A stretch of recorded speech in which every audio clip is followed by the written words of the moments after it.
अस्सलामुअलैकुम नाजरीन, जैसा कि आज आप लोग देख रहे हैं मेरे पास एक और किताब मौजूद है, आप लोगों के पास रिव्यू के लिए हाजिर है।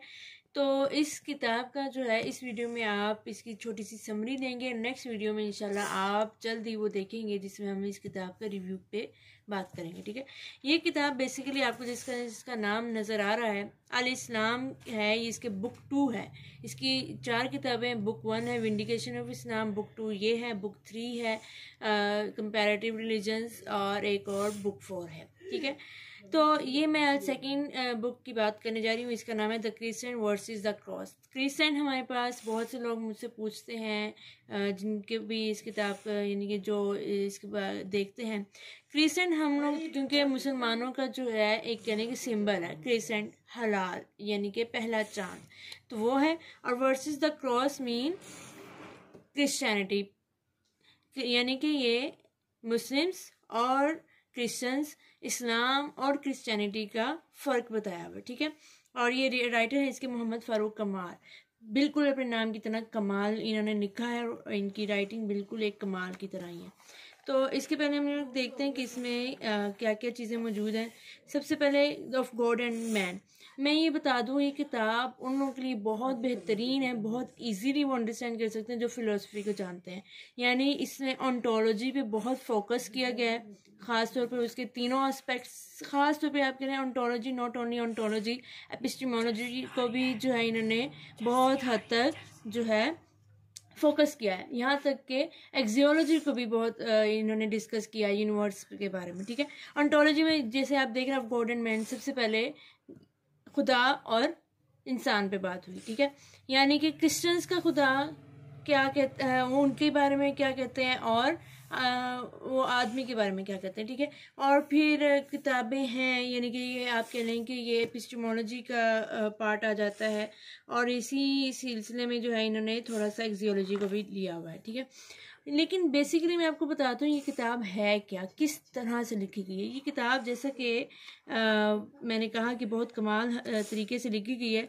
कमाल इसलिए कि ये कमाल तरीके से जवाब दिया गया है क्रिश्चियन ऑथर्स को बहुत से। देखें, इसका पहला चैप्टर है, इसमें उन्होंने पहले तो हर चैप्टर के 2 पार्ट्स बनाए हुए हैं। एक में एक्यूसेशंस हैं अगेंस्ट इस्लाम जो भी किसी क्रिश्चियन फिलोसोफर ने या क्रिश्चियन ऑथर ने दी हों, और उसके जो दूसरे पार्ट में जो है इन्होंने उनको रिप्लाई दिए हुए हैं। ठीक है, यानी कि ये देखें, ये उसका रिप्लाई।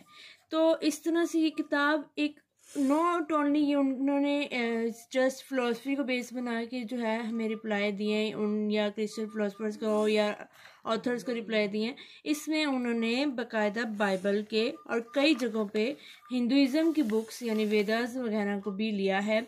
और सबसे पहले उन्होंने जो कहने के हवाले लिए हैं, रेफरेंसेस लिए हैं, वो सबसे पहले हमारे पास कुरान, हदीस, बाइबल, और फिर एंड में जहाँ ज़रूरत पेश आई है वहाँ पे उन्होंने हिंदुइज़्म या जुडाइज़्म की भी किताबों के हवाले लिए। ठीक है, अब ये किताब बेसिकली अगर आप देखें तो इसमें एक आम इंसान अपने बहुत से सवालों के जवाब ले सकता है। जैसे हम लोग जब कहते हैं कि खुदा क्या है, मुसलमानों का कुछ और तरीक़ाकार है और क्रिश्चियंस का कुछ और अंदाज़ है, अकीदा है, तो हम उस पर अगर बात वो करना चाहें तो इस किताब को लेके बहुत अच्छे से डिस्कस कर सकते हैं। मैं सच बताऊं, मुझे ट्रिनिटी का बहुत हद तक पता तो था, लेकिन इतना कहने कि डीपली और इतना अंडरस्टैंड नहीं करती थी।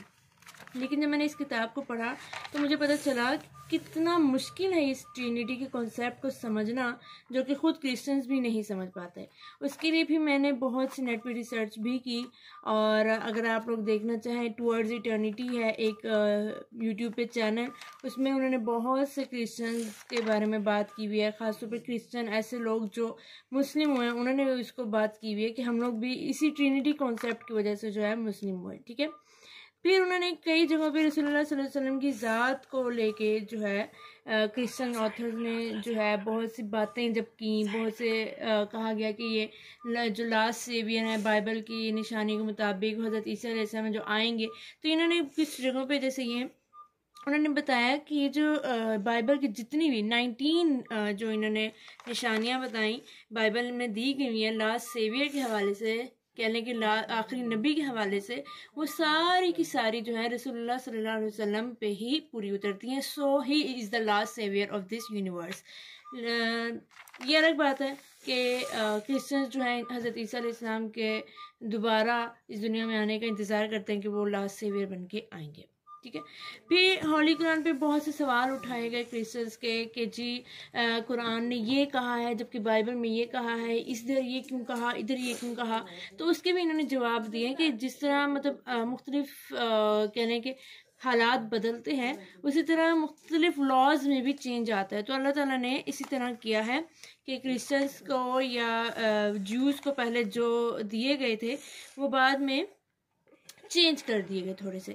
अब ये देखें, ये पेज नंबर 212 पे ये देखें वो सारी निशानियां हैं 19, बिल्कुल ये 19 की 19 यानी कि 19 निशानियां रसूलुल्लाह सल्लल्लाहु अलैहि वसल्लम पे बाद में इन्होंने रेफरेंसेस के साथ उन तमाम वाक़यात के साथ बताई हुई हैं कि देखिए कहाँ कहाँ ये तमाम ये पूरी होती है।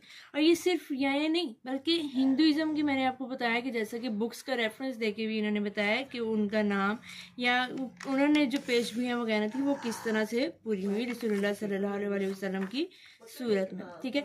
ये हिंदूज़ के बारे में आ गया, ठीक है।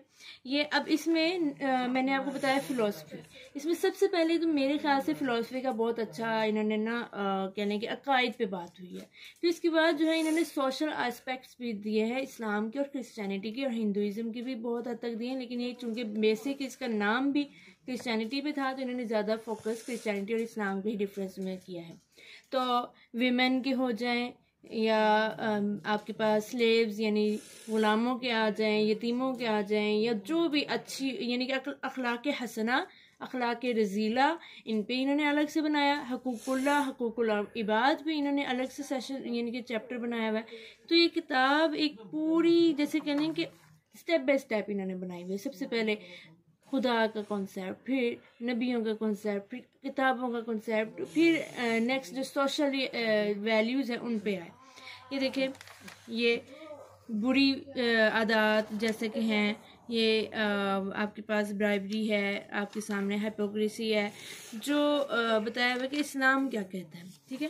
तो इस किताब में आप कहने कि आपको बहुत से ऐसे सवालों के जवाब मिल सकते हैं जो आपके दिमाग में घूमते हैं लेकिन आपको उनके जवाब मुश्किल होते हैं किसी से पूछना। तो आप जैसे इस किताब को सर्च आउट करें या ख़रीद लें या आप नेट से PDF वगैरह इसका ले लें तो इंशाल्लाह आपको बहुत से अपने सवालों के जवाब भी मिल जाएंगे। इसका पार्ट 7 जो है ना मुझे बहुत थोड़ा सा अच्छा लगता है कि इसमें जो है उन्होंने उन लोगों के हवाले भी दिए हैं, उन लोगों की बताया कि उन्हें इस्लाम ने कैसे उनके सवालों के जवाब दिए। देखें, those whom Allah save converts to Islam, यानी कि जिन्हें अल्लाह ताला ने राह हदायत दी और वो इस्लाम कबूल किया। उनमें बहुत से ऐसे बड़े बड़े लोग भी हैं जो मतलब कोई प्रोफेसर हैं, कोई देखें प्रोफेसर ऑफ एंथ्रोपोलॉजी हैं, कोई ऑथर हैं खुद जिन्होंने पहले इस्लाम पे बातें की और फिर वो खुद ही आहिस्ता इस्लाम की तरफ आ गए। सो कह सकते हैं कि इस्लाम की ये खूबी है कि ये आज दुनिया में सबसे ज़्यादा फैला जाने वाला जो है मज़हब है, रिलीजन है।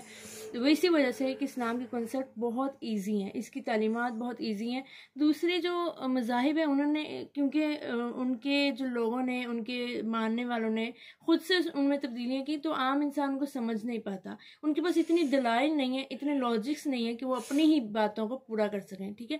तो इस्लाम को उन्होंने पूरे हवाले जात के साथ बयान किया है। बहुत अच्छी किताब है, आप अभी जाएँ इसको पढ़ें और मुझे भी इसका रिव्यू ज़रूर दें।